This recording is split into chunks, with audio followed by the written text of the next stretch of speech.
relax, Papa. No treats, not right now. I didn't order it.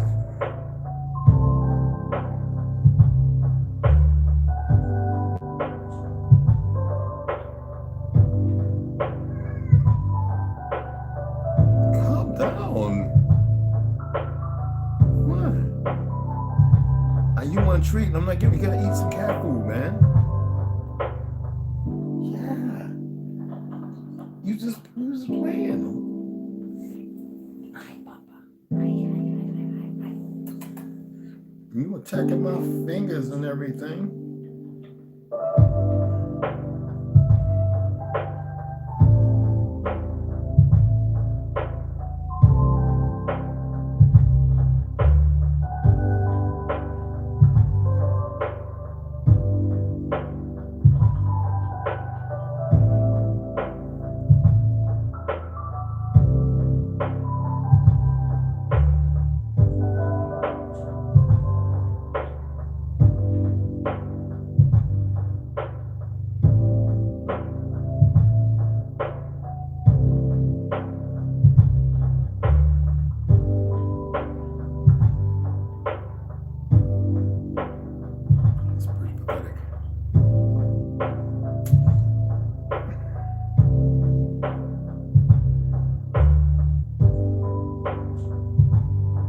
Hear that?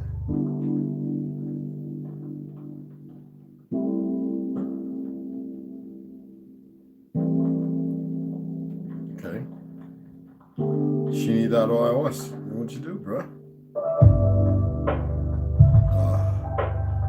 Don't tell me you got a big account, bro. Oh, damn, there it goes.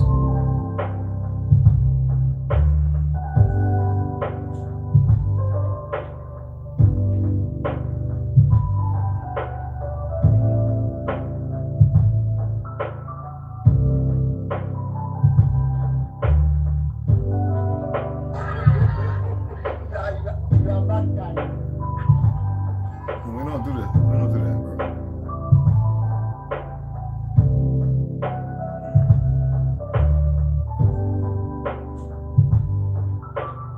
Okay. You're an African. Right.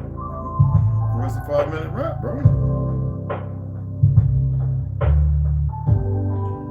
Yes, Jonas Ward. Yes, brother. They stole your child, brother. But you got to be stronger and better than that.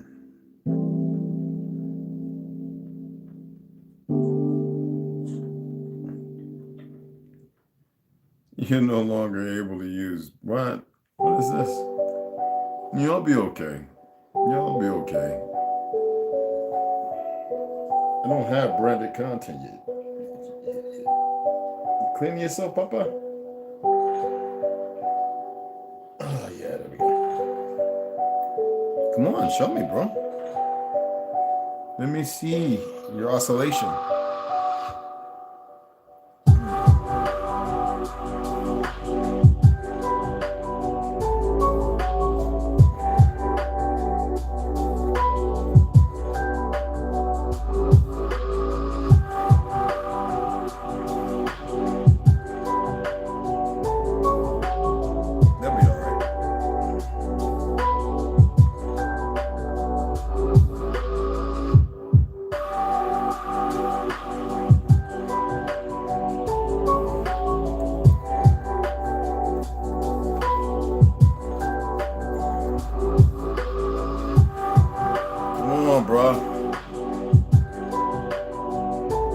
Recording what? What's that? Nobody's caring about that, bro.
Nobody, you can't restrict their God. You idiot. They'll be okay. When you got them shook, you got them shook. I'm not here to get you shook. But hey, they think they're playing a very... Yes, I know. Lynn says using your photos to train their AI. I've been telling people that, but some people don't care.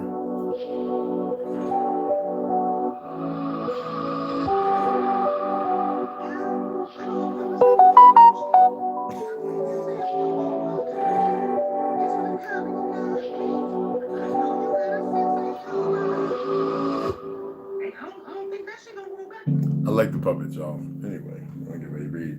Get this in. Dude, you're going through something, you'll be all right. And stop scratching on my pillows like that, Papa.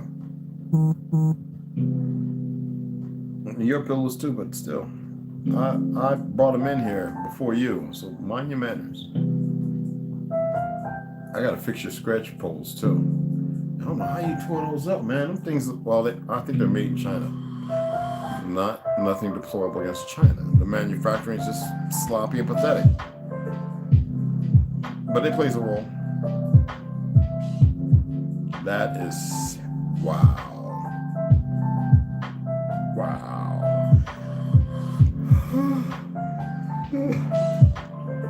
Look, we don't share. That's just too, makes people sick. Anyway. Oh, y'all gonna really like these two right here. Oh, and this one, I read all over that. So this is like.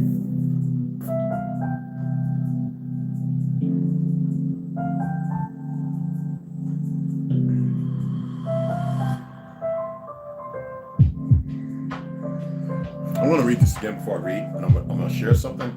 I'm not saying it's a fact. I'm saying for you to do the research, because even though people hide stuff, it doesn't legitimize the things that we hear today, people discussing this stuff. I'm just waiting for a few more people to come in.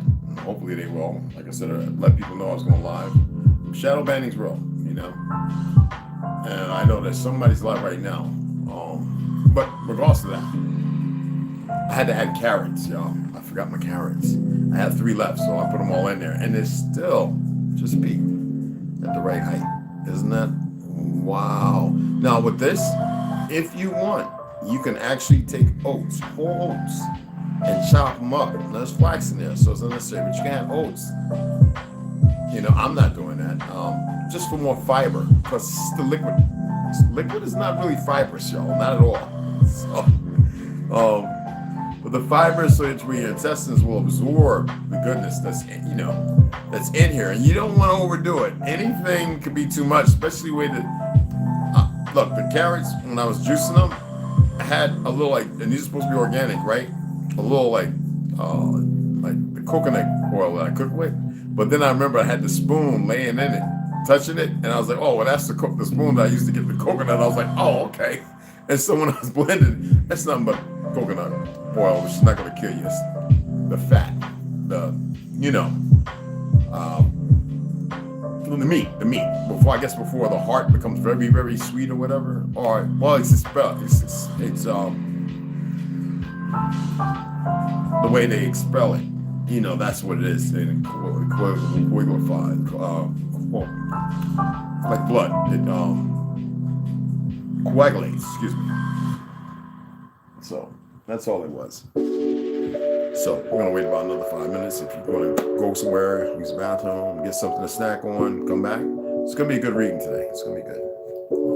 I want to speak of something to that, because there are, and sadly, you don't dwell on it. Just know there are bad people out here. You dig? Cheers.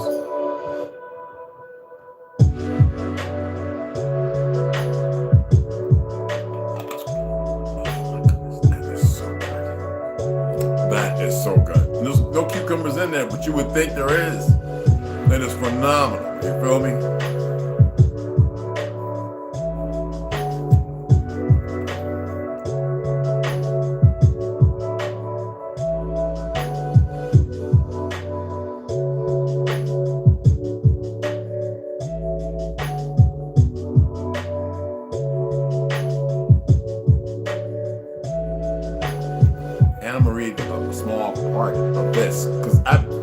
read this, but there's so much, and I read a lot. The crystals that are in your brain, if you want to excite them, I don't know how long. Some of you might not just take but a day or two, and then some of you might take some years. I don't know, but I know this much: reading quite a bit is fun, not just fundamental, but it excites neurons. It picks up on old memories, regardless. And trust me when I say this.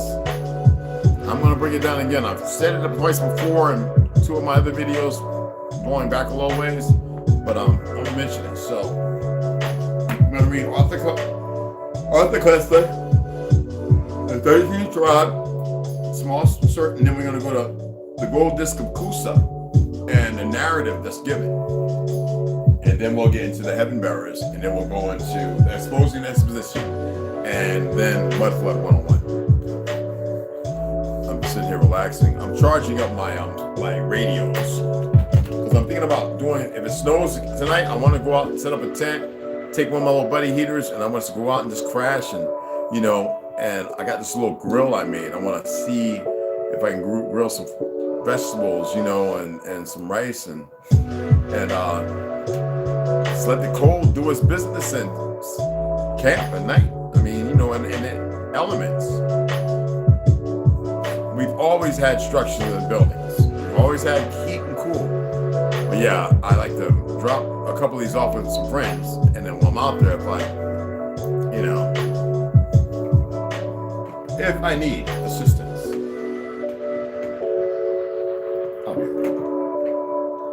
I'll be all right. It snowed down here. Yeah. I think the whole area, brother, Rondo. I believe it snowed everywhere. So, oh man. See, I got the 6-holder here, and it's just, you got to really put it in right, or you can break it, because the tabs on the back, it pushes everything forward. There we go. It's in there. Yep, green light. And then I'm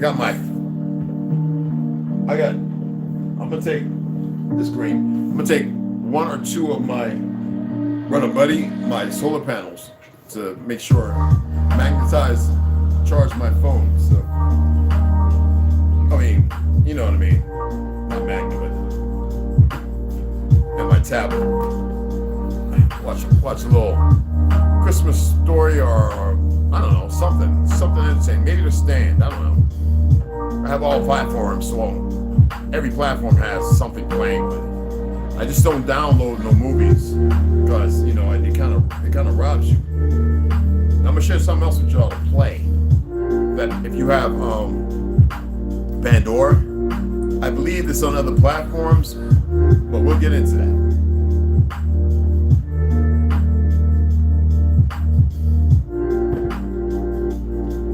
Oh heck yeah, this will be banging.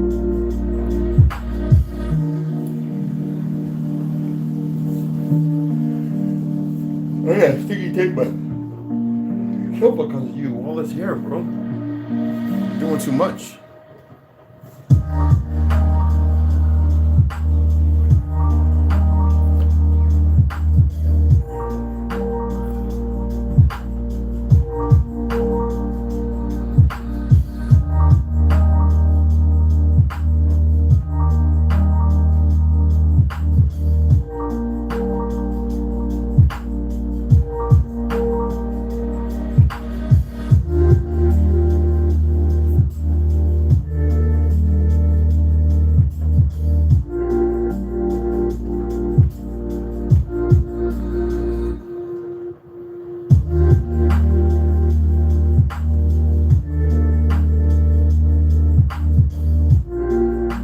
Nettle root and PDM root.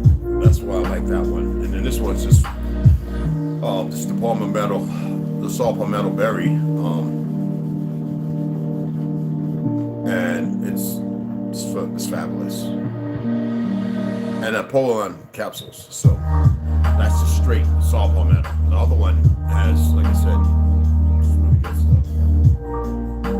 See, I got that juice on it. It's crazy. I'm not opening that window, man. It's like bugging. He's cleaning himself.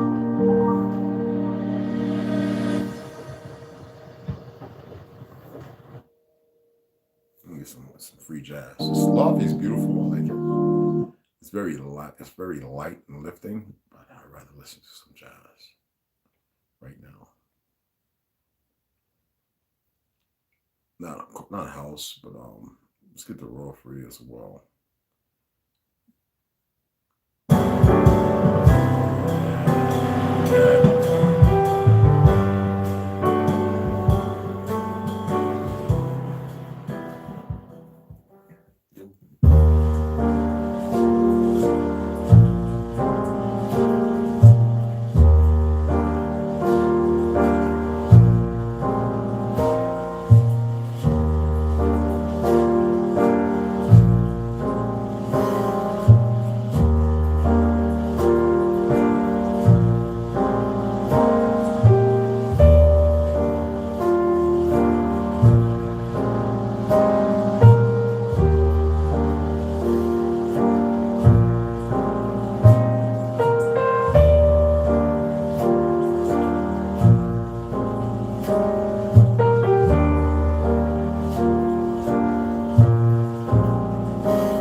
Winter bug bite, like 2 weeks ago, spider or something. I forget, man. I didn't kill it.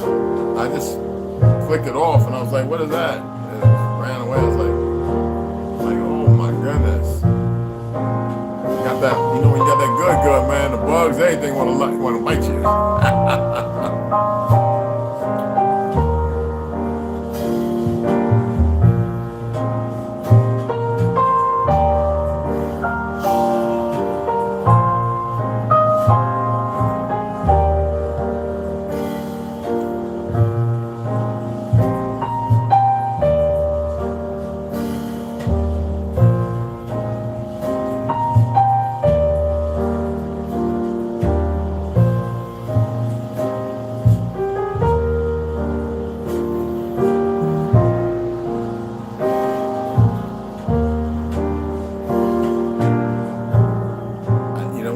Scared a lot of people with the video earlier, but that's not a bad thing.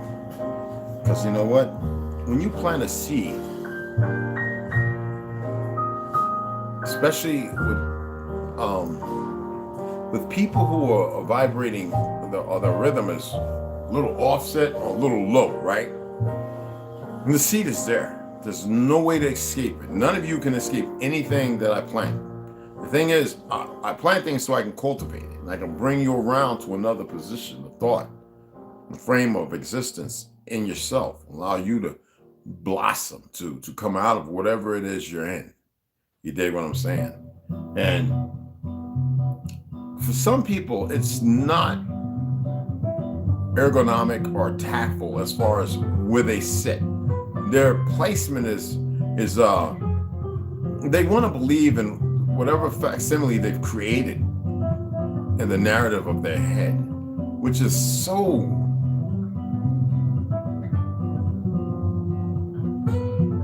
it doesn't answer anything. There's no, you cannot build a sturdy frame for a home upon fragile soil or mud. It's just no way.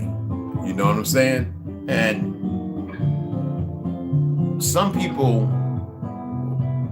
and not at their own means, lack self-responsibility.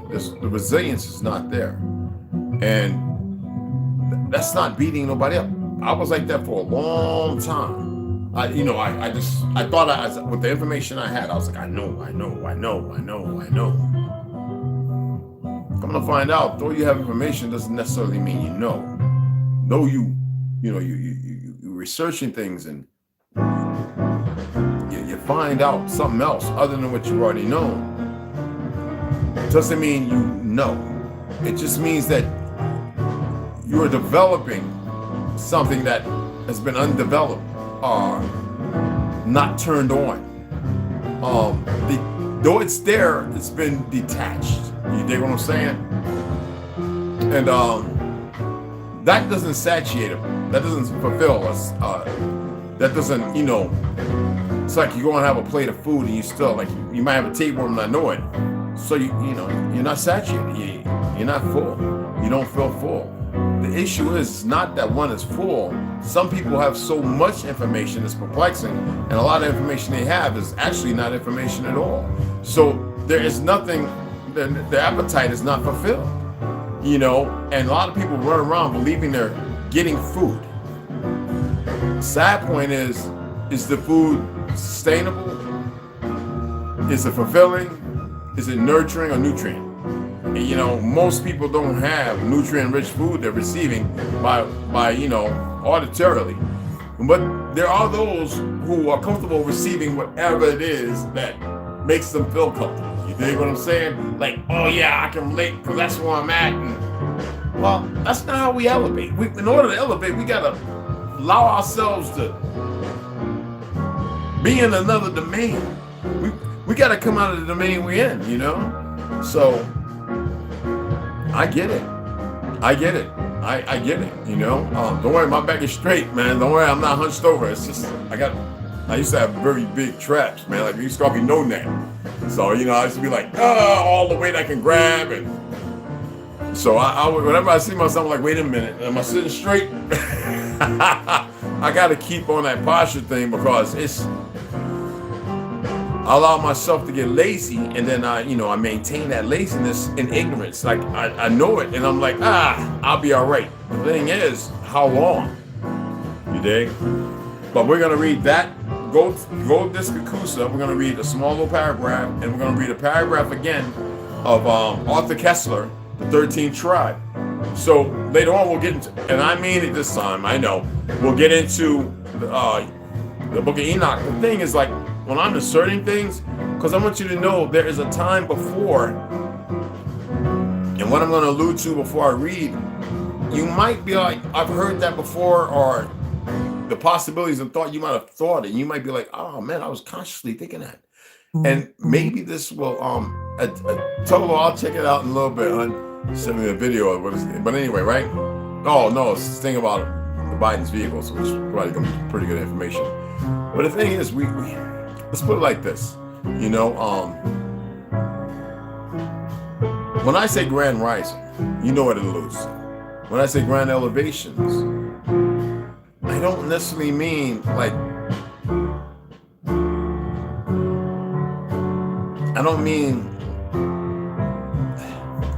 let me say what I mean.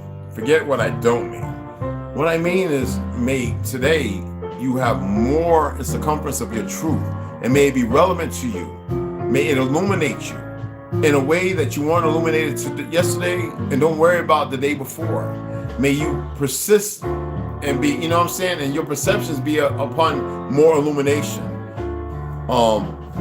There's no kumbaya, nothing wrong with the sun, but it's not about that. When I say it's so much bigger than that, I literally mean that. I mean, it's so much bigger.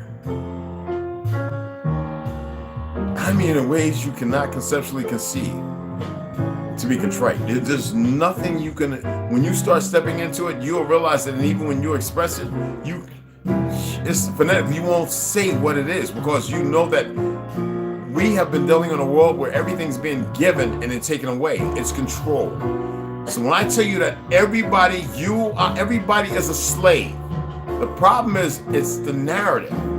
What's a slave? And that the rewrite of what a slave is to fulfill a certain slave dynamics who was sought out to do what they're doing, and who was the lowest. Not the lowest of life, but the lowest of us, because of their actions that predate. Maybe not. Thing is, you'll see things within you. It's like you'll see old stories, and they'll come out as dreams. That's why I say, when we meditate, when you close your eyes, when you just like when you go to at night, when you go to your slumber, all right, when you go to rest, and the Father is up protecting everything. Instead of seeking yourself, you see all these other things. The thing is, we want to attribute it to past lives. No, it's lives, but whose lives? And I'm going to touch on that a little bit after I read those two. And I think that'll be pretty interesting. You know, if you want to share, tell people come on over. But besides the reading, this is pretty informative. I'm not in a rush to get in there. Like I said, I can hang out for 30, 40 minutes, an hour just letting music play and so everybody come over and be like, yo, what's Red doing? Like, I know how to grab people. That's not what I want to do. It's not about one. I'm doing something that is needed. And I understand the importance of it. Because those people who will apply it, those are the benefactors, and I'm the benefactor when they become the benefactor because of what they will see. It's a source. It's a connection. Yeah. I'm going to hold off for a few more minutes. Get into it. And don't drink a whole lot of this. You see when they got them in the stores all juiced up, the big container beet juice with all that other stuff in there? Unnecessary, just little sips. And if you want to have a chicken sandwich, you want to have a steak, don't beat your bag. Enjoy it. Just make sure that you fast a little bit, put some fiber in your body. Now, if you realize that you can't partake in it, and you really, really want to do those things that you believe from your studies or whatever you're reading or however how you feel, that's going to take you to the next brochure. You know what I'm saying? You know, in the stack, the next one. You want to go to Ripley's Believe It or Not? Do you want to go to, Futurama? You know? Land of the Lost? I mean, you dig what I'm saying? You know, people will get it. You dig what I'm saying? Sooner or later. So, like, what's the two most powerful weapons we have that we can allow to manifest? Patience and time. Most people say this is one. I tell you that this is one. Who is right? Isn't that just one? Isn't that one? Depending on where you're at. If I was in Germany, right? One, two, three. You know what I'm saying? So take another little sip. This stuff is so good, y'all. It's so good. The minerals, y'all. I wouldn't mind bathing in this.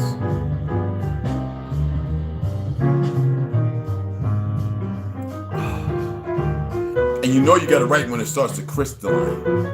When I say minerals, y'all, I'm really speaking on some heavy stuff here, man. And have the right mix. It takes time. And let me tell you, the right mix. Look at that. Bleach hopefully will get it out. I don't know. This is so friggin' good. And there's nothing in the store that tastes like it. Regardless of that M chemical that they putting in the fruit and all that, don't even plague yourself with it. Phenomenal. Yeah, I put it in an old kosher pickle. Man, but it's so good. You'll find out, Rondo. I'll whip some up. You'll be like, yo! You'll be like running around going, dude, what you give me, y'all? I'll be like, relax, bro. It's all right. Breathe. I'm going to share this with y'all right now. Take your hands, right? Put your fingers together like this. Your ring finger and your pinky. Close these two hands like this. Bring your thumbs together, put them together, and bring them forward. Now breathe. Hand in front of you. Breathe. Now take it apart and breathe. You see the difference? Do you see the difference? Now if you want to elevate this, take your fingers and cross them like this. All it's like ninjutsu. Just like that. Close your eyes. And let your thought magnify whatever it is. Just like this. This is for mind manipulation. This is for your self-manipulation of your mind. To open your horizon. So again, if you want to breathe, feels a little tight, take a two fingers like this here. Bring these two in. Bring them together. Your thumbs together. Forward.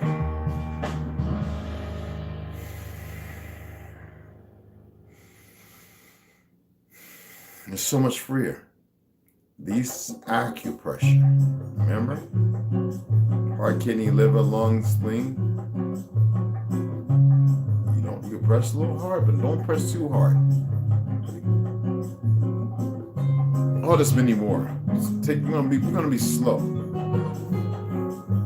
And we're gonna get people to come out of their cocoon. You know, people who just want to hear yah all the time. Smack talking. We're gonna come up out of that. We're gonna bring them out of that. And if they want to stay there, that's their choice. You dig what I'm saying? You gotta love yourself. When I say that, I mean it. You have to. It's always gonna be about loving yourself. And if it's anything else, when I see platforms talking about love, I love you and this, that, but everything you did before that had nothing to do with love. So how can you illuminate and how can you bring love into the equation? My thing is not to call people out, and I don't have to do that. I can speak to you in a way that's circumventing, and you can relegate yourself and align yourself to realize, how can you love me? And you just had me feeling, and see, outside of yourself, people control the narrative of your dynamic. And that's not what you need or require. You need further, not entrapidations, which entrapment is, it's like a date. You need things to bring you out of that entrapment. So that way you can sit there and go, wait, hold on now. Hold on. What was I doing? What was I doing? We're going to do the positive affirmation again too. Because you have to relinquish yourself from why you're in this state. And you have to if you really want to be here. I know you could be here and not want to do it, but I'm saying in order to be here, it means in a place, not a placement. Most of us have been living a placement life, not in a place that is your own fulfillment of satiation. And I think people are going to come around. And when they do, then they'll look at themselves and they won't be angered at them being in that place, that placement. They'll realize, okay, well, I'm not there no more. Well, what else can I? It's not about what else. It's not just do. It's get up and do it. It's at that moment. You see what I'm saying? It's not second guess, not hindsight. All that is gone, man. You don't trouble yourself even when you're sick. You know you won't be sick. You allow yourself to permeate, see it for what it is, and then renounce it.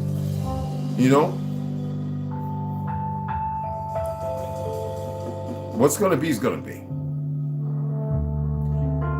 But you can determine the outcome, and you can be the benefactor. You can be the benefactor of how you deal with it.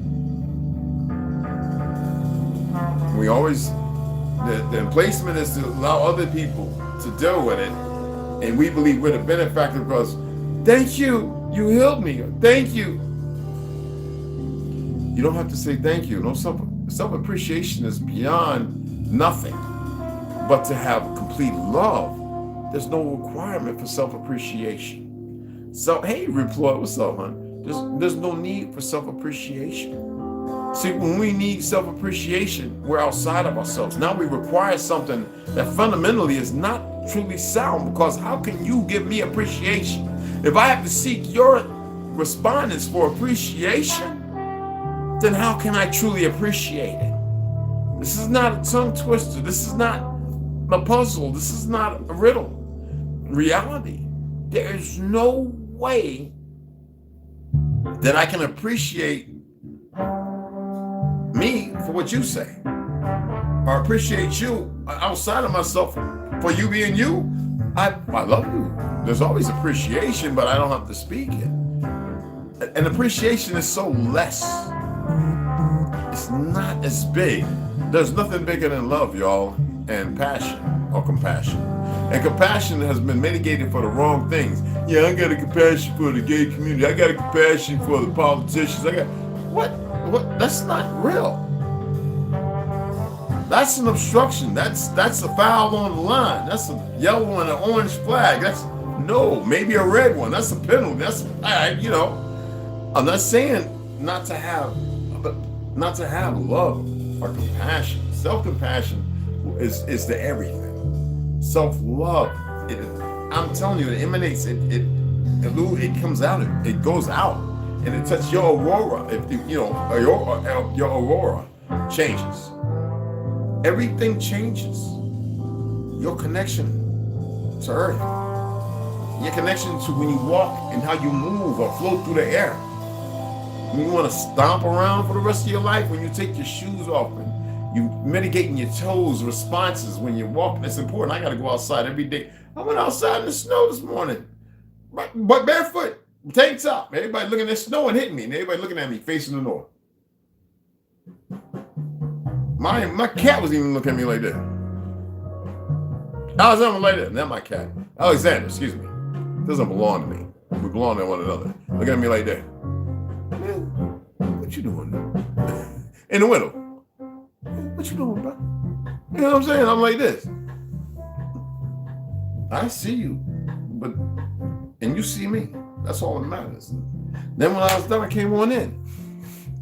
You don't see, and this is not bragging. You don't see me with sniffles and running talking about, let me get this poison called TheraFlu and Tylenol or all Tylenol you out, Tylenol you. I mean, you know, I'm not giving no medical misinformation. What I'm saying is you are the source to everything. Yeah, let me go ahead and see what I need to say. Look, I'm just talking here before I read this. Within you, you have 14 to 16 generations of information in your DNA. You know, we've always allowed a certain group of individuals, if you research it, to push it off to instinctual and animals and everything else. Remember I stated before, I said, we're that great of a design. Everything is actually mitigated. We're the benefactors of this great attribute of ourselves. This is what we're allowed. Right? What would make you think that those generations of information is not within your DNA? Now, Tolu Cherokee mentioned, I'm not going to mention it here, but you know, your X genes was literally capped off. This is scientifically known, going back to the 40s or 60s, was capped off. And there was a gene inserted. And this is known. They've been figuring, they call it the God gene. And that's their lie. No, it's a fact. Other than your gene being binary to the creation of itself. To have it's a worship gene. They put a gene into you, and this is mitigated over 2,000 years ago. That's why I read what I read. Now, I know that we went through Nos Catellis, we went through Terra Infinita, Land of Mars, and Man Who Crossed the Ice Wall. It's supposed to be coming up with 2 more. And there's other ones. We went through, the Custodians. There's a book I'm waiting on. That's one of the ones I ordered. Anunnaki was 2 actually. To break that down, to show you, because we still have a lot of people running around with things that don't pertain to the truth, but they were places to help us make sure that we staved them off. Now, the giants of old had nothing to do with either one. They were here on our soil. They part of who we were. Now there was a perversion created, but we'll get into that. That's neither here or there. It's unimportant because that can, in people who are very unsettled, whatever, it can bring certain fears and stuff because the history is within us. So we see our ancestral heritage and things of the world.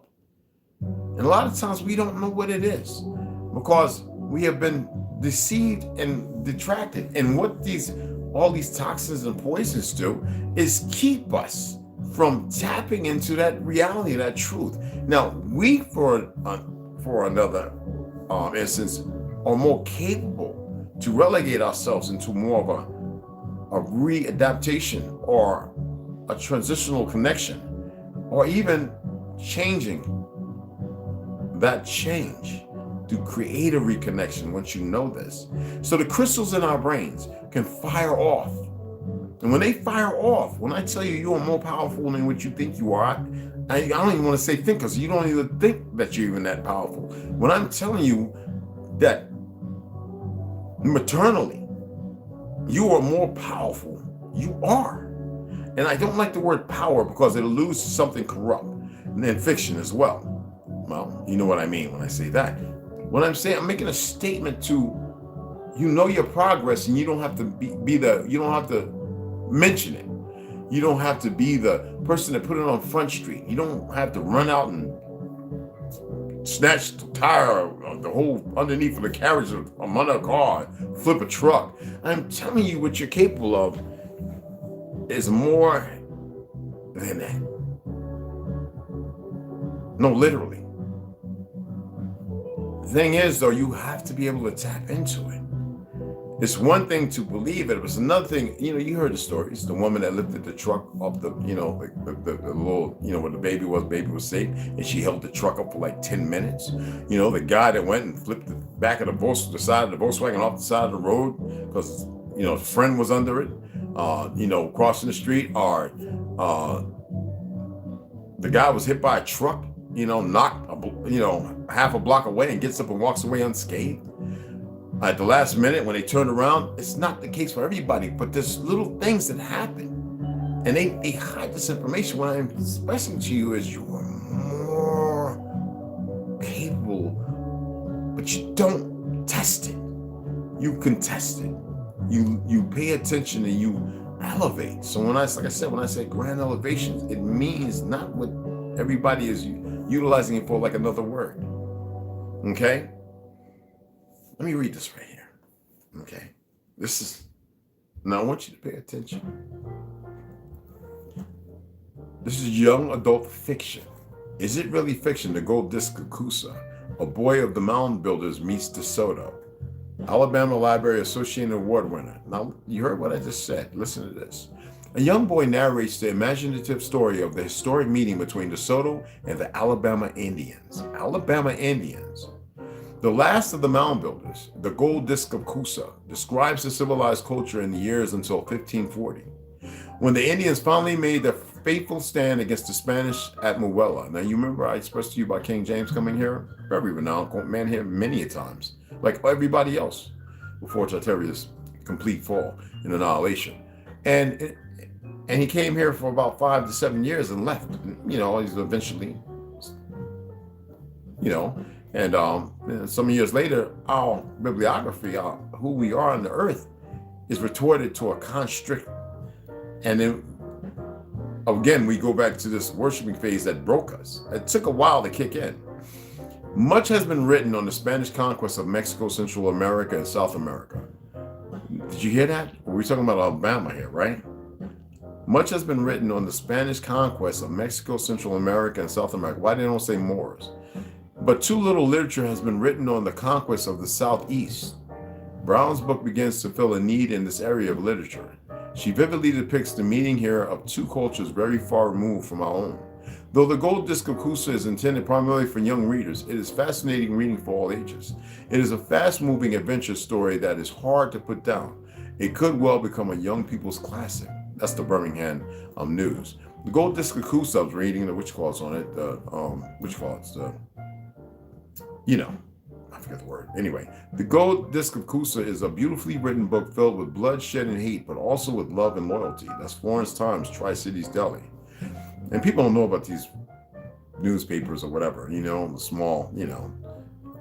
I really enjoyed, in semicolons, the book, and feel it is a great contribution to the literature of Alabama history.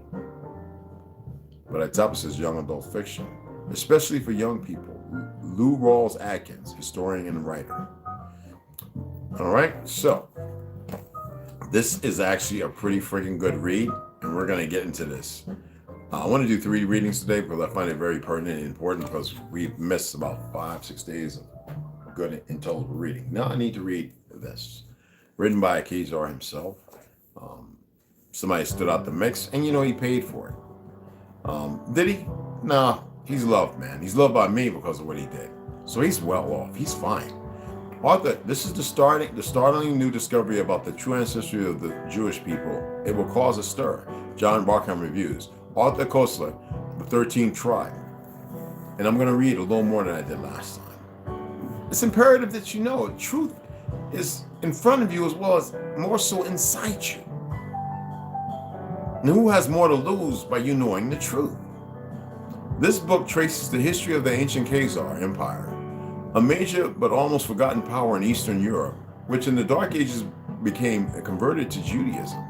Khazaria was finally wiped out by the forces of Genghis Khan, but evidence indicates that the Khazars themselves migrated to Poland and formed the cradle of Western Jewry. That's the West, y'all. Pay attention. If that's the West, then what are we? To the general reader, the Khazars, who flourished from the 7th to the 11th century, seem infinitely remote today. Yet they have a close and unexpected bearing on our world, which emerges as Mr. Kostler recounts the fascinating history of the ancient Khazar Empire, a major but almost forgotten power in Eastern Europe. Now it's Eastern Europe. At about the time that Charlemagne was emperor in the West, the Khazars in the West, the Khazars' sway extended from the Black Sea to the Caspian, from the Caucasus to the Volga, and they were instrumental in stopping the Muslim onslaught against Byzantine. The eastern jaw of the gigantic pincer movement that in the West swept across northern Africa and into Spain.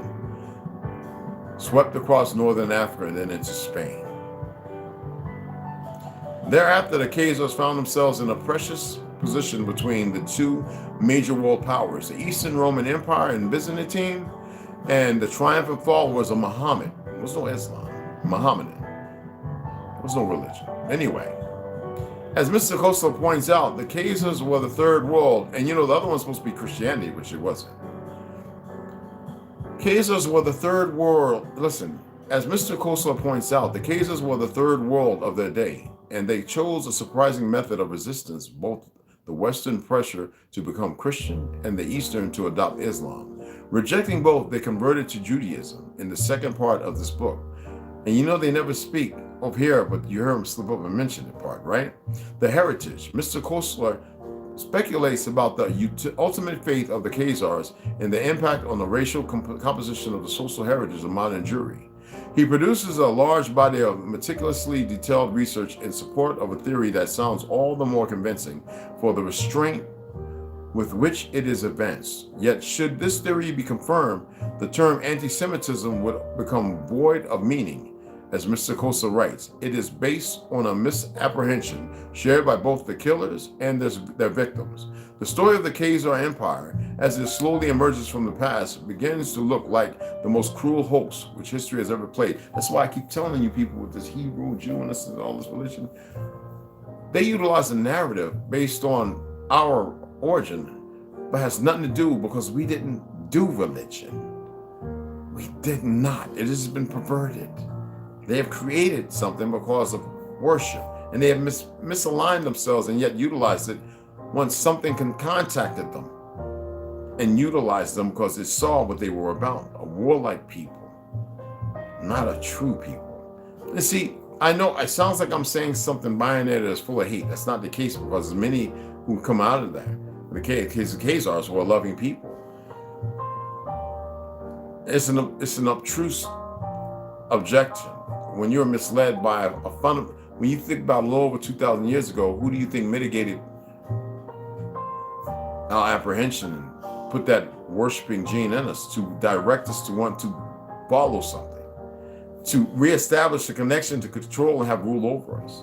There's a reason why Tartaria was built, and we were assisted in building it to fend off this. So this has been a slow script, a manipulation, and then to keep us weak. I'm only suggesting, I'm alleging, I'm not saying this is factual. We're going to read the book. I am just inserting some things so you can see that the truth and history is within you to know certain things. So I'm not going to dismiss religion because that would be very damaging. That is like taking heroin from a dope fiend and not replacing it with something else. Withdrawals a mother. You dig what I'm saying? People have to seek better of themselves and be contrite in doing so. Now let's get into the reading. There's no grand eyes.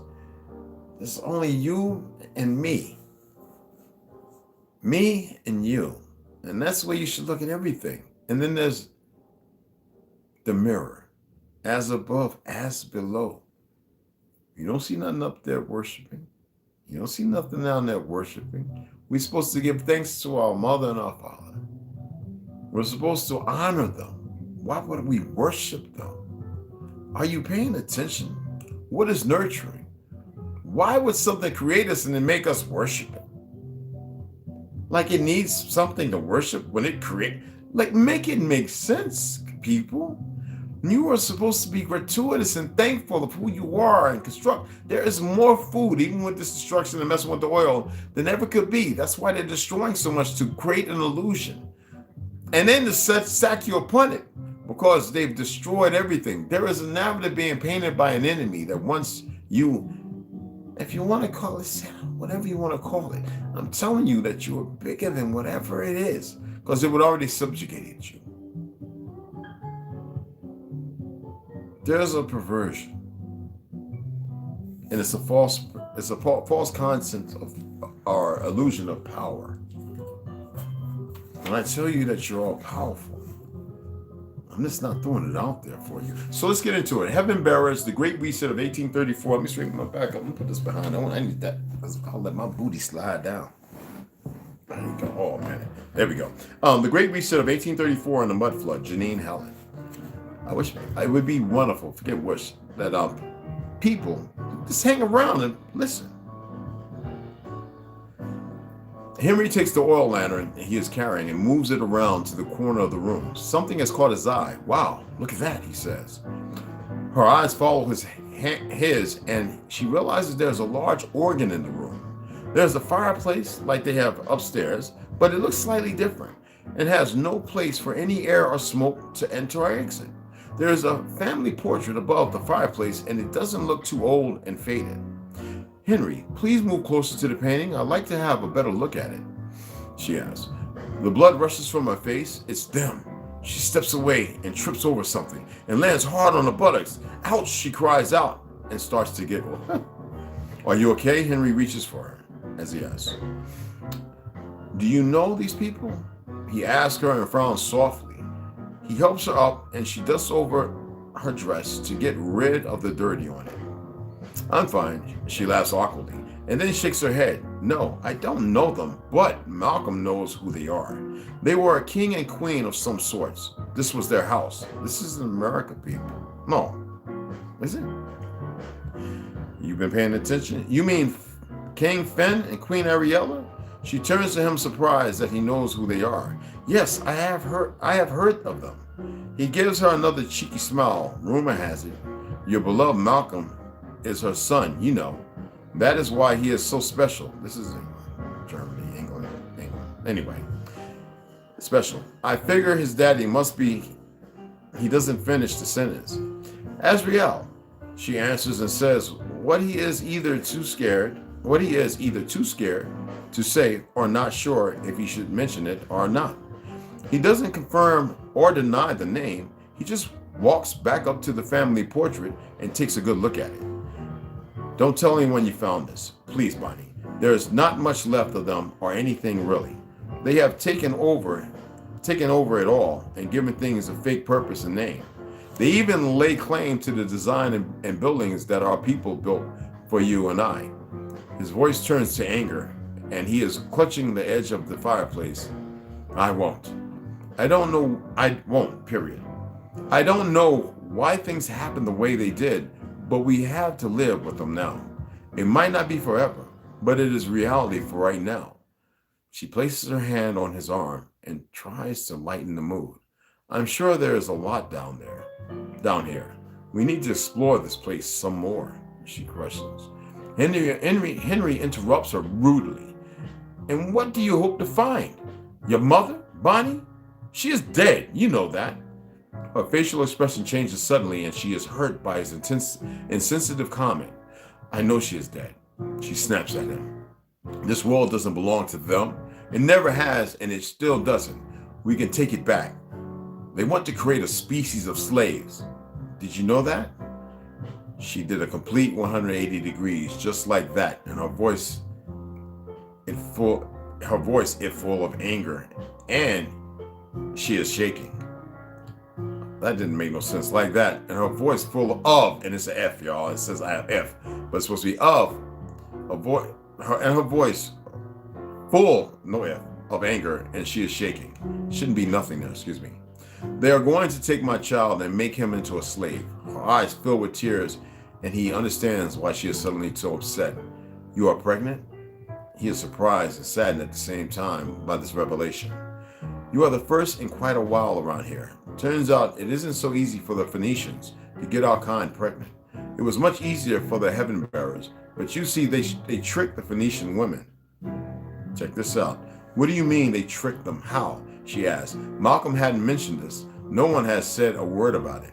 They can shapeshift, or at least take over the form of another being. So they pretended to be their husbands. It is genius, if you ask me. Genius, if you ask me. She watches his eyes trace the family portrait again and touches Ariel's soft face. She really was beautiful, wasn't she? They stand there in silence, and she takes hold of his left hand while they take in the once magnificent Tartarian king and queen, and time stands completely still. Now, do you know why I read to you guys the importance of Terra Finita? Why I read about the custodians and the Anunnaki, the graves, the lands of Mars.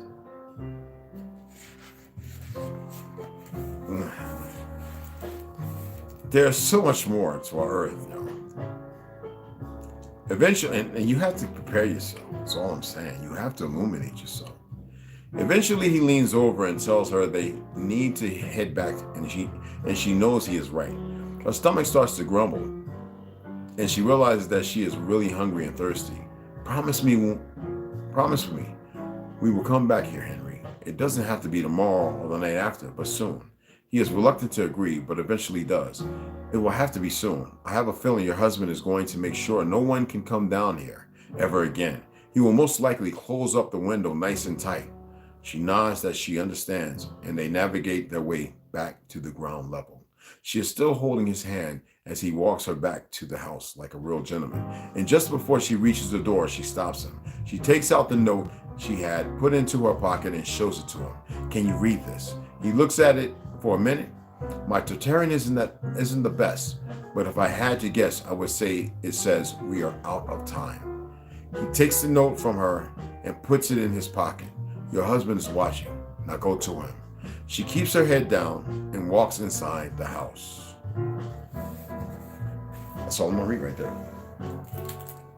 And then we'll get to the other part tomorrow. We'll get to the other part tomorrow. And we will be on time, as we were today. I want to mark this, but I know where it's at. Oh man, did I take all my pins upstairs? It's another one. It's all right. It gets better. It really does. And it's going to keep getting better. Excuse me. I didn't put the paper. I did it again, y'all. Didn't I mark this time? I feel so retarded. In a good way. I know I marked it. Excuse me. I had the paper and I left the paper out because I actually needed the paper for something else. Excuse me. Just be patient with me. Don't get all stinky. Okay. All right, here we go.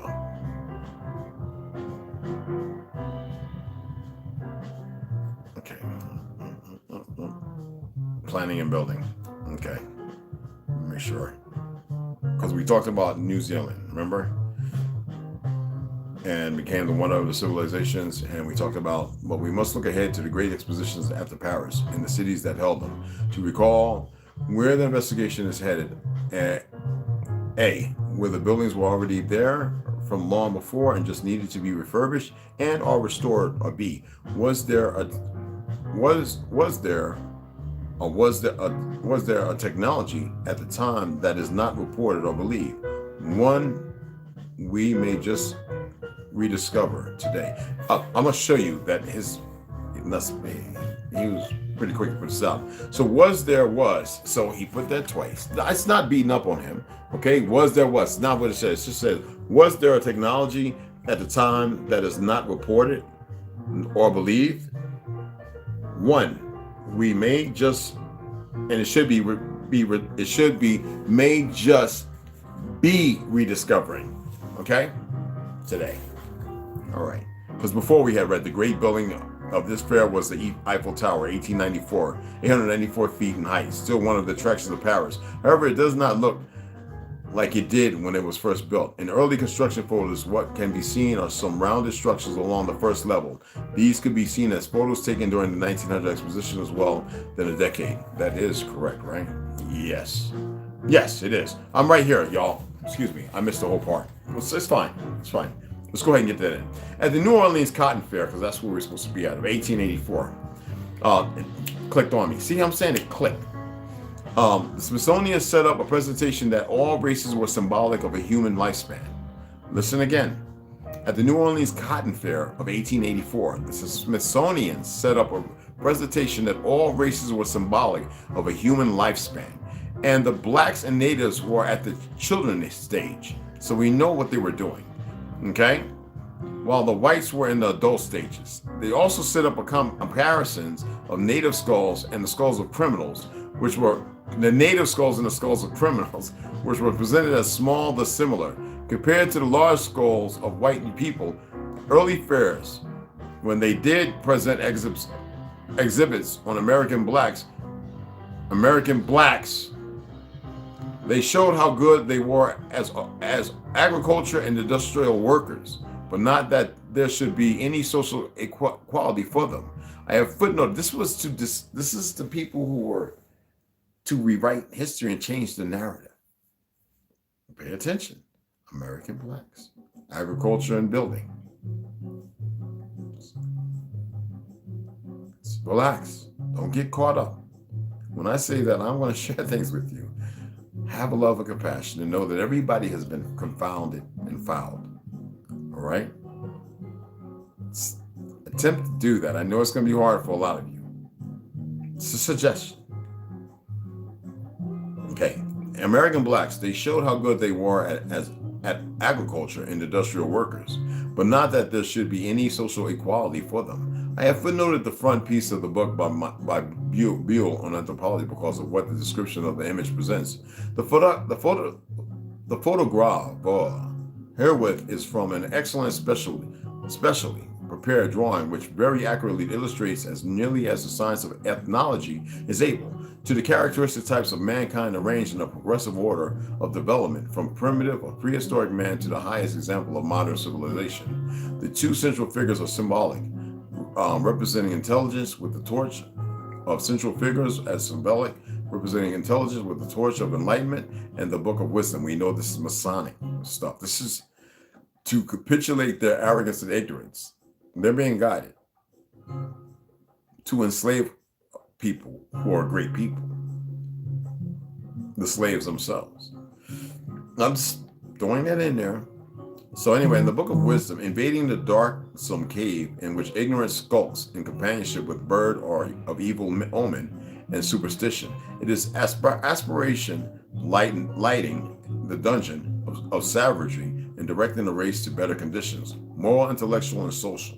This pretty much sums up the attitude of the Western nations to the rest of the world at that time, much of which continues to this day. So how about Australia? That is another country with a recent European founding. It has the same story within less than 50 years. A group of soldiers and convicts have created a massive building program. Take the Garden Palace for the 1879. So they were letting you know that a bunch of ignoramuses came here and built that. It's impossible when he was talking about us and the natives. And I keep telling y'all, I know it's hard because I pushed it, but it's only to get people here. You gotta let all that go. Okay? Everybody's been divided. And precisely. Within less than 50 years, a group of soldiers and convicts had created a massive building program. Take the Garden Palace for the 1879 Sydney International Exhibition. It was designed by James Barnett and constructed by John Young, who, in parentheses, who helped build the London Crystal Palace. What luck. The dome was 100 feet in diameter and 200 feet high. The building had a floor space of over 112,000 meters. The palace cost exactly in euro 191,800 and was completed in 8 months. The reason given for the quick build was due to import of electric lighting from England, which allowed work to happen 24 hours a day. It's 1800s. Now we know that electricity was around the 1700s. All right, pay attention. A day. Instead of this looking like the Crystal Palace, it was created to be like that of a large cathedral, which included towers and a giant central dome. Surprise, surprise, it was destroyed in a fire on September 22nd, 1882. Now, y'all know about gematria, right? That's ours as well. Now, that's 6 numbers. Now, you pick a random number and then do the math. And you go and find out the script based on, I forget the gematria, the best one in Google to utilize, and it's still efficient. You can download Mammon or Amma or something like that. Download the gematria Google map, and it's enlightening. It's another platform to learn something, to get some of those crystals in your brain jumping off, those synapses firing. Melbourne had their international exhibition a year later and used many of the same exhibits as Sydney. Their Royal Exhibition building was built in the Victorian Gardens, and for some odd reason, this building was not temporary. It was kept and used again for an exhibition in 1888, and parts of it still remain today in a World Heritage Exhibition building. You can look that up, people. One again has to wonder, how recently, should have set a quotation mark there. Anyway, how recently arrived convicts with little building skills or tools are able to construct incredible things in record time. Look up the list of what was built in Christchurch, New Zealand, 1851, 1853, for example, where 300 inhabitants, mostly women and children, built massive structures like cathedrals. So we're uncovering the veil of lies. Okay? Before moving on, I must make mention of the International Exhibition of Paris in 1889. So vast was the scale, and yet so artistic the design, that it became the wonder of the civilized nations of Earth. And by all, it was conceded that never before had been witnessed such a combination of the grand and beautiful in science, art, and industry.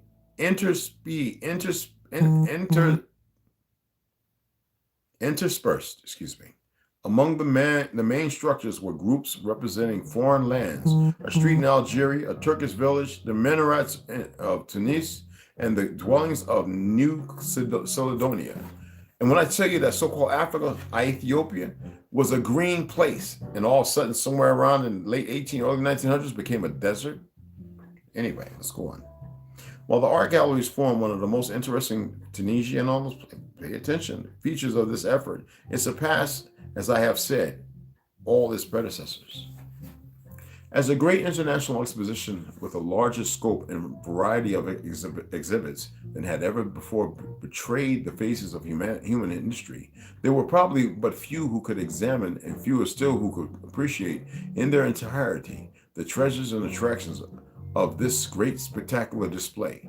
To make the circuit merely of the grounds and buildings, the former occupying 173 and the latter 75 acres, required a journey of 15 miles, and to form an intelligent estimate of their contents needed months of close observation and study. Recall this fair happened just 18 years after much of Paris was supposedly destroyed in 1871 by the Germans during the Franco-Prussian War. The great building of this fair was the Eiffel Tower. This is where we go. 894 feet in height, still one of the attractions of Paris. However, it does not now look like it did. It damn sure doesn't. I got pictures of it. It did when it was first built. In early construction photos, what can be seen are some rounded structures along the first level. These could be seen in photos taken during the 1900 exposition as well. Then a decade later, they vanished. So what are they? So what are they? I feel so good. So what are they? They were part of the original design, so why remove them? I think they may have been part of making the tower its full original purpose, as part of an energy generating device, a device that for some reason, after the World's Fairs was shut off. I will discuss the towers for energy in the upcoming chapters, but we must look ahead to the great expositions of Paris and the cities that held them. To recall where this investigation is headed, that was in parentheses, y'all.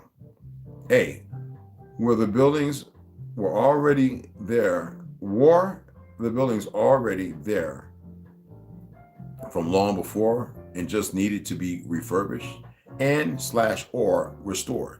Or B, that was A, was there a technology at the time that is not reported or believed? One we may just be rediscovering today. I had to correct all that. And chapter 3, planning and building Chicago. And we'll get into that tomorrow.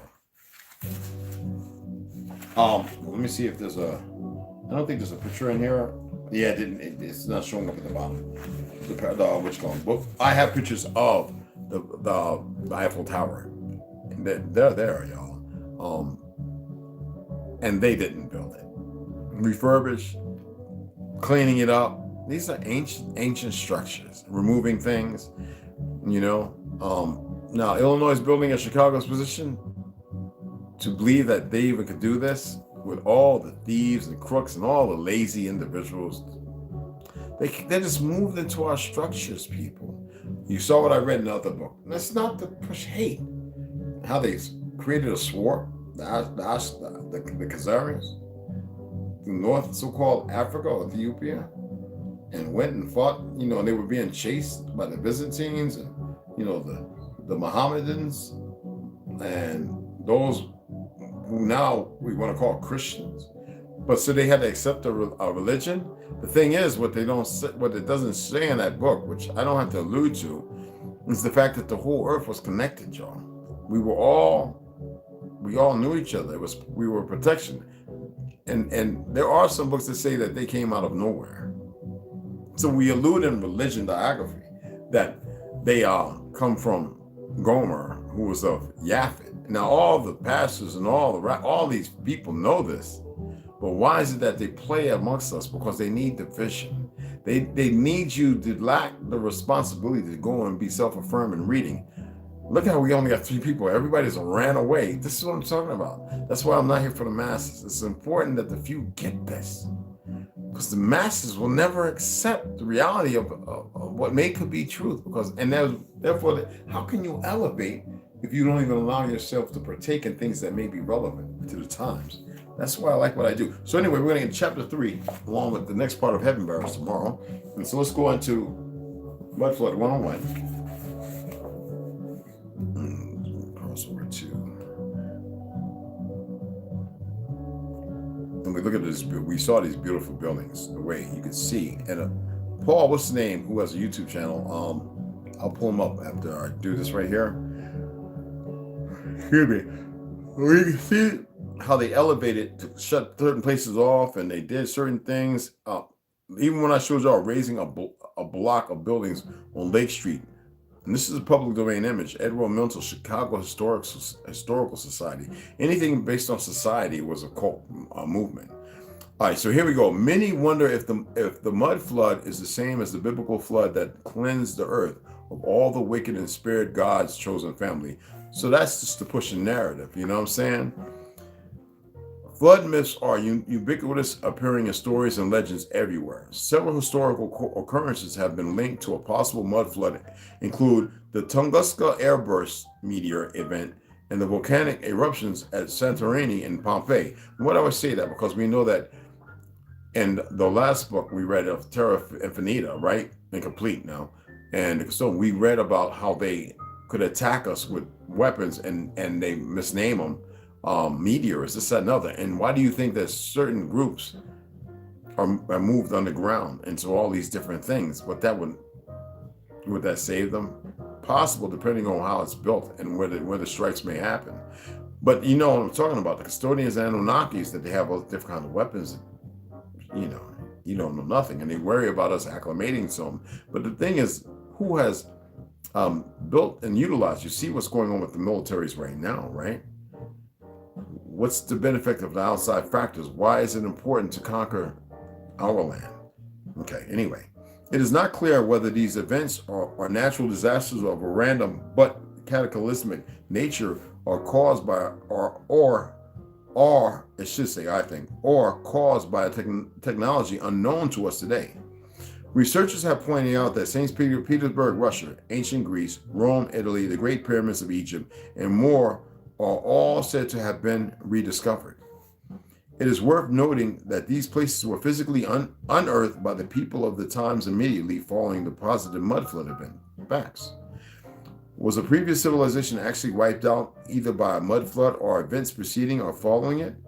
Events still unknown to us? So much has been literally and figuratively buried in years gone by. Much of the speculation about the previous civilization revolves around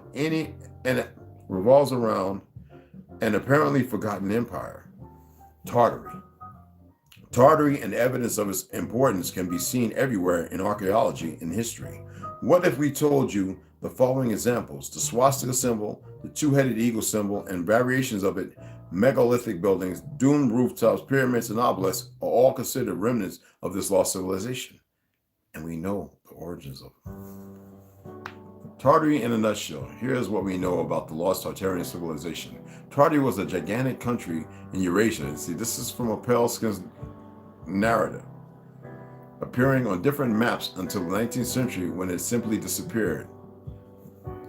We know that it was everywhere. Okay?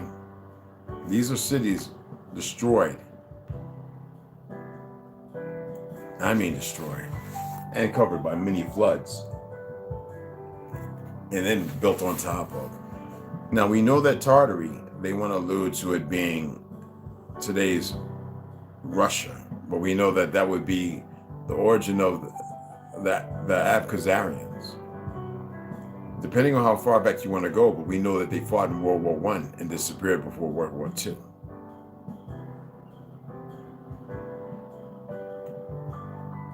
Map of independent Tartary in yellow and Chinese Tartary in violet in 1806. So as I said, it was everywhere. But we know that that wasn't really China. What was the empire that befell? And bequeathed by who? Two people, they say, that went conquered the Isles of Anu. Isn't it funny how they were conquering everybody? I'm just throwing it out there. Abraham Ortelius, a 1592 map of Tartary, showed a very well-known territory. This contracts the traditional explanation that Tartarian meant unknown or undiscovered lands. This contradicts is what it should say. Anyway, this cartographer's subsequent maps clearly depicted Tartary, as did hundreds of other maps by other cartographers as recently as 1825, and we know what was going on then.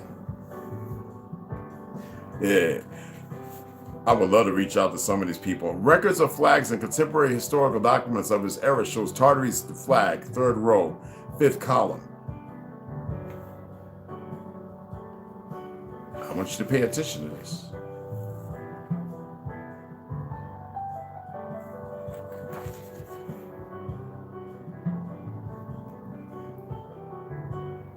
Also, the 1771 edition of the Encyclopedia Britannica included a definition of Tartary, as did latter editions, in which it describes as a vast country. Tartary, a vast country in the northern parts of Asia, bounded by Siberia on the north and west. This is called Great Tartary.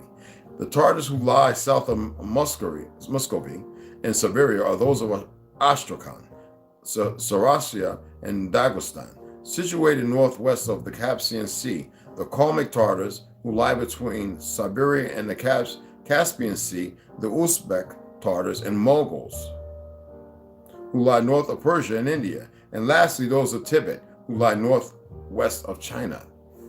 Tartary Tartaria in the Encyclopedia Britannica, Volume 3, Edinburgh, 1771. A vast country, and that's what's in it, and you could probably still Google that up, okay? And so they conquered all the lands to eradicate the history. Who would conquer? Mentions of Tartary in literature appear in Shakespeare, Mary Shelley, Charles Dickens, and Robert Browning, to name a few. History books referred to it as a great empire until end of 18th century. Giants. What has mud flood theory to do with giants? 1. Much of the architectural styles and structures support the notion that they were built by and for larger people. Now, you know in the heavens bearers, and you hear we're saying Phoenicians and somebody else, right? Shapeshifters, right? 2. Megalithic structures appear to have been built by and for large people. And 3. The The mythical accounts, folk stories, and religious accounts reinforce the existence of giants because those dynamically, myth and religions and everything else, detach you from those truths unless they usurp them in there to create something that once didn't exist. Religion.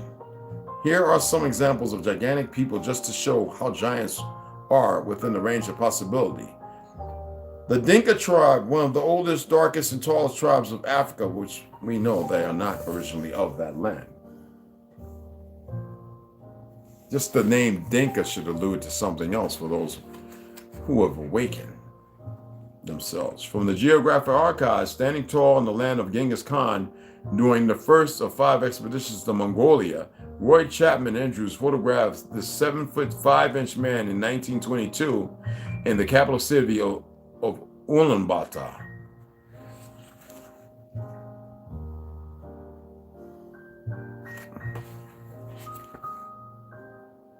And they were very dark. And I can show you their faces if you want to see up close. They look totally different from today. Look at these guys.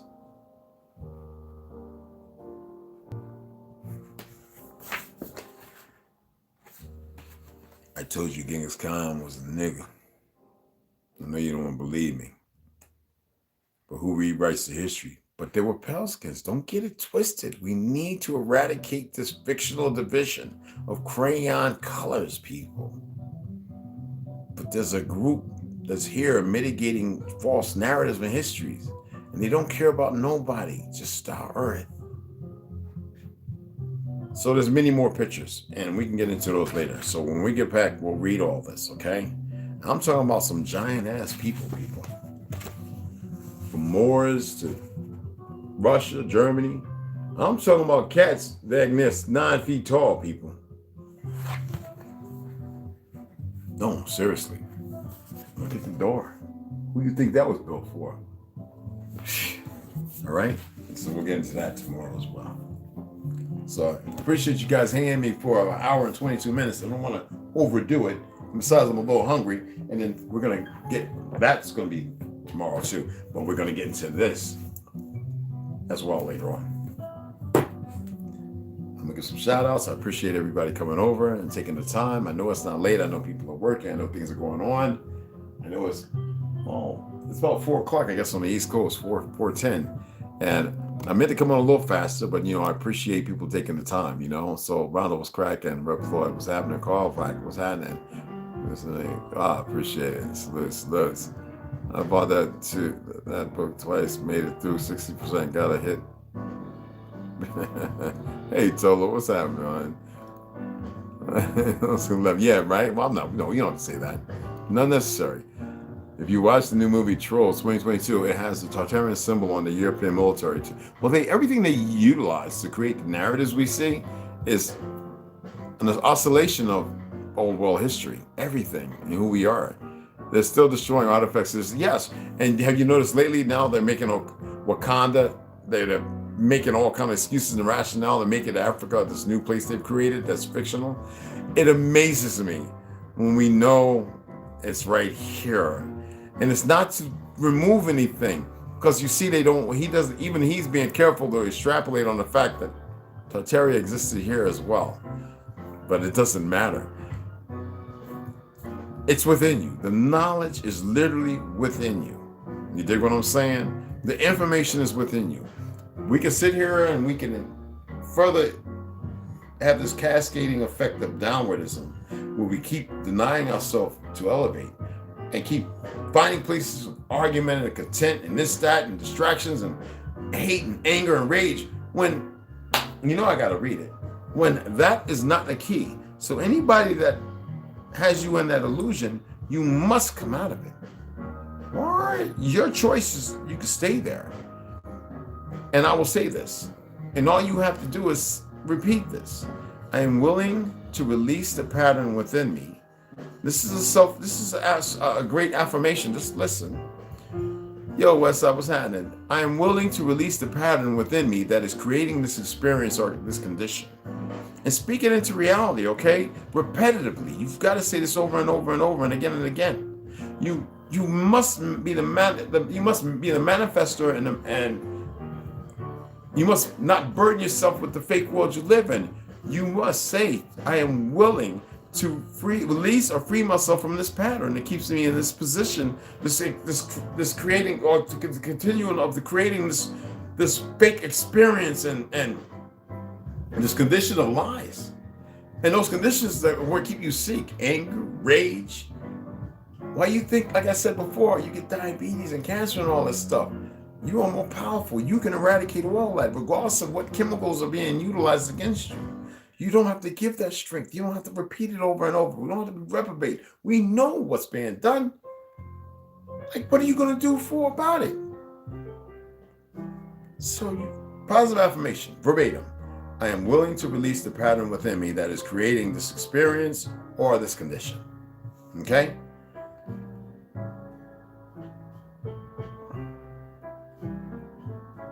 You must be this. You must be that which is continued, because it will always continue on and on. And like I said, death is not what it is. It's a totally different perception all the way around. Why does it print out 3 times? This is so funny to do this. Anyway, let me go ahead and get rid of it. Excuse me. Get rid of this one. And this is what I'm saying. They can be as nosy as they want. They are double printing. When I make things and I share it, they are literally creating triplets and doubles of things that it's unnecessary. And it's funny. It doesn't trouble me. It's trivial. It is so small. But it's the AI learning. Their AI, I guess they wanted to learn. I don't know. That it's of importance. And why am I giving energy? I'm not. I'm speaking about something so you can be the benefactor to know if you see it, you'll recognize it. That is what I'm doing. So I'm really, because it takes up room. So I got rid of all of them. It was about 7, 8 of them. The thing is, we are the diagnosed. We can self-diagnose, and we can deal with a prognosis, and then we can eradicate it. Seriously, y'all. I put up a thing because I wanted to see something on Facebook. I put up this thing called Senate Bill 145, California Legislative Information. And I saw individuals put it out there saying like it was making it all right for a 17-year-old to sleep with an 11-year-old. Let's break down what it is. It ends California's anti-LGBTQ discriminatory treatment of specific sex acts regarding sex offender registry law. So again, discriminatory treatment of specific sex acts regarding sex offender registry law. Well, let's look at it all as a totality. It says, what is the SB for? The Senate Bill 145 ends California's anti-LGBTQ discriminatory treatment of specific sex acts regarding sex offender registry law. What does that mean, y'all?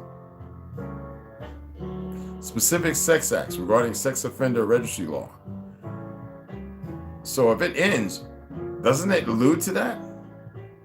Under long-standing California law, if an adult has voluntary penile vaginal intercourse with a minor aged 14, 15, 16, or 17 and is up to 10 years older than the minor, the offense is not automatically registrable. A judge has discretion whether or not to place the defendant on the sex offender registry.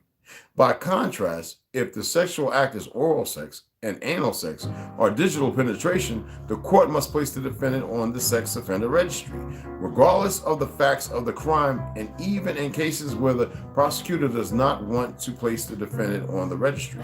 This distinction in the law is irrational and discriminatory towards LGBTQ youth. SB 1 is a fringe bill only supported by the far left. SB 145 is supported by law enforcement survivors, advocates, and civil rights groups. The bill is co-sponsored by Los Angeles District Attorney in Equality, California. It is also supported by California Coalition Against Sexual Assault, California Police Chiefs Association, California District Attorneys. So I'm showing the facts versus the fraud, what they're saying is and isn't. I just want y'all to be able to read this stuff to know what's going on. SB 145 will weaken the sex offender registry. SB 145 will strengthen the registry. Right now, law enforcement is wasting resources monitoring 18-year-olds who had sex with their 17-year-old high school boyfriend or girlfriend. That's wrong. The registry was not created. That's what a mommy and daddy, and that's the part that we got to break. You have to elevate people. You have to be able to illuminate, because you can't teach everybody this. By walking in a certain way and carrying yourself a certain way, other people can see it, because the same system is what mitigated it. All right? We don't want to go in that and give that any energy. So anyway, it was not created to be a punish for any offense, but rather invented as a tool for law enforcement to solve future sex crimes by tracking past offenders that are at risk of offending, since their low-level offenses carry mandatory versus discretionary registration. The registry itself has become so bloated it has become an unworkable and useless tool for law enforcement to track predators and solve future crimes. You have people who are 17 years old, slept with a 15, 16-year-old boyfriend or girlfriend, and they locked up, or they on a sex offenders thing. 18 was 17, like 18 was like, really? And then we got people out here who's 50 years old sleeping with 18 and 20 years old. You got porn. Listen, it shouldn't be happening anywhere, right? With the youth, as far as I'm concerned. But you have people who have been discriminated upon and their life ruined by the same people who are doing the same stuff. And that's a fact. SB 140. These are the things you're seeing on Facebook, Instagram, and all them places. All right. So we want to have the correct correlation to know what the actual laws are. And this is by Scott Weiner, representing District Scott Weiner, representing Senate District 2. SB 145 legalizes sex with minors, pedophilia. SB 145 does not legalize or weaken the penalties for any conduct, people, as I read up top. These offenses remain crimes punishable by law, and a judge can still choose to put the older party on the registry if the case warrants it, just like a judge can do with an offense invoking penile vaginal intercourse by an old head and a juvenile for those terms. SB 145 applies to youth under the age of 14. The bill only applies to young people aged 14, 15, 16, or 17, and anyone within a 10-year age range. The vast majority of cases where a judge may decide not to put someone on the registry will be cases where the age range is close, such as 17-year-old and 18-year-old couples. At the end of the day, a judge will have full discretion to place someone on the registry, and a prosecutor can seek it. So, I mean, it's to change it up. SB 145 protects rapists. SB 145 only applies to voluntary sex.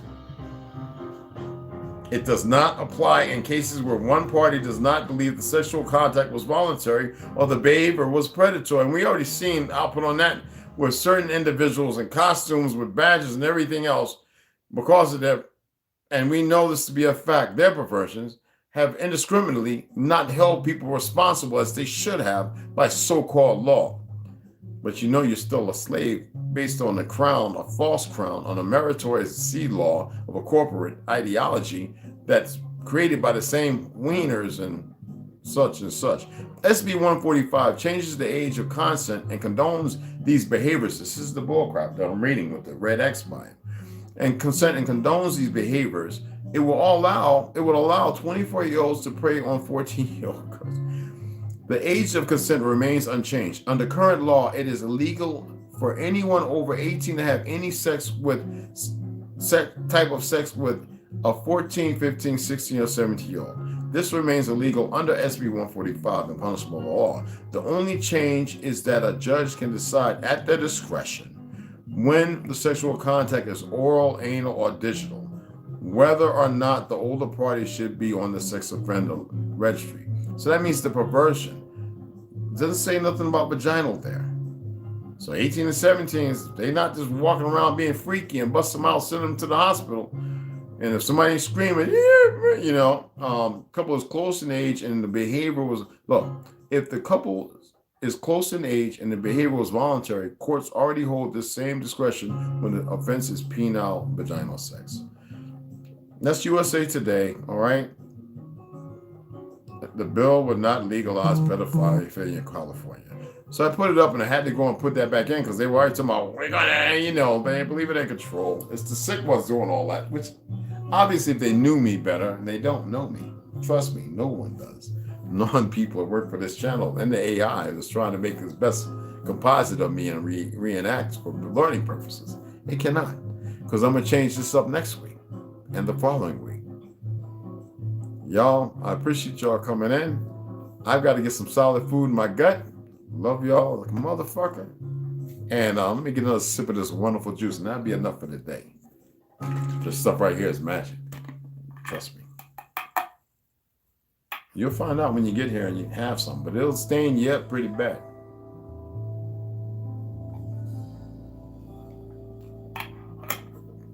That right there, do not touch your clothes. Like lipstick. All right, now let me stop. Anyway, wash my damn hands. So I'll put this back in the fridge. I love y'all. I'm not touching myself. You already know. And what else? Well, in the mirror. Yes, in the mirror. We have to salute. Hey, brother, what's going on, man? Much love, man. I send out messages to let everybody know. I was glad to know if y'all get notifications. Well, if the judge is racist, well, it's still that way. Well, we're dealing with a system that is really. I'm gonna say this. I want to be careful because I've said it before, and I want you to know because it can be stressful. Huh? That's not what it's about. This system is over you, but it doesn't apply to you until you realize that they are slaves. You not necessarily are one, because you don't have to act. You know, when they say you got a court date, you know, by the truth, it's asking you to show up. But they use other slaves who got a costume, who believe that it's their way or the highway, and then it's not a law. It doesn't really apply to us aboriginals of this land. The problem is the system created this respite that doesn't show the fact of the truth, even though the information is all around. You see what I'm saying? It is all around, but we have to, I'm telling you, you have to illuminate, you have to elevate, right? Regardless of all the other stuff. And until then, everything else is not practical. It doesn't mean nothing.